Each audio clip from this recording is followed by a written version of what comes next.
L'enquête PISA, qui évalue tous les 3 ans les compétences des élèves de 15 ans dans 79 pays de l'OCDE, est toujours très attendue en France. Et ce matin, comme en 2016, cela a été la douche dans les milieux de l'éducation.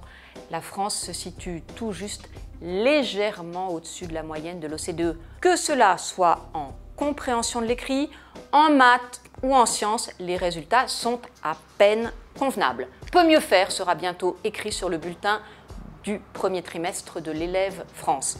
On est donc moyen en compréhension de l'écrit, c'est l'intitulé de la compétence évaluée par PISA, avec un noyau dur d'élèves qui ont un niveau très faible en français, de l'ordre de 5 à 10%, qui à 15 ans ne savent pas déchiffrer facilement un texte simple ni en distinguer le message principal, une proportion qui serait plutôt de 20% selon les chiffres de la journée de défense et de citoyenneté à laquelle sont appelés les jeunes Français à partir de 16 ans. Nous sommes tout aussi moyens, loin derrière le peloton de tête des pays asiatiques en maths. Il n'y a pourtant pas de fatalité, nous assurait le spécialiste des neurosciences Stanislas Dehaene, qui note que la Pologne, avec une politique très volontariste, a amélioré ses résultats en maths de façon spectaculaire. Bref, le constat est connu, le système scolaire français est tout à la fois peu efficace et inégalitaire. Mais l'enquête PISA apporte un autre enseignement de taille. Il est moins quantifiable, mais très inavouable. Le peu de confiance des élèves envers leurs profs pour les faire progresser. Les jeunes Français se sentent parmi les moins soutenus par leurs enseignants.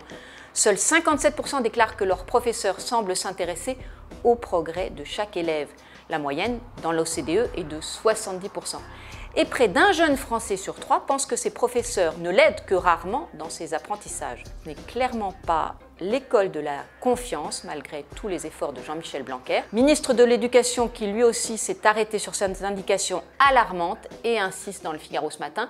Il lance à partir de 2020 une évaluation des établissements. Et dans ces évaluations, qui auront lieu tous les 5 ans, sera prise en compte la capacité des enseignants à développer une aide personnalisée. Transformer l'école de la défiance en école de la confiance, c'est bien le défi.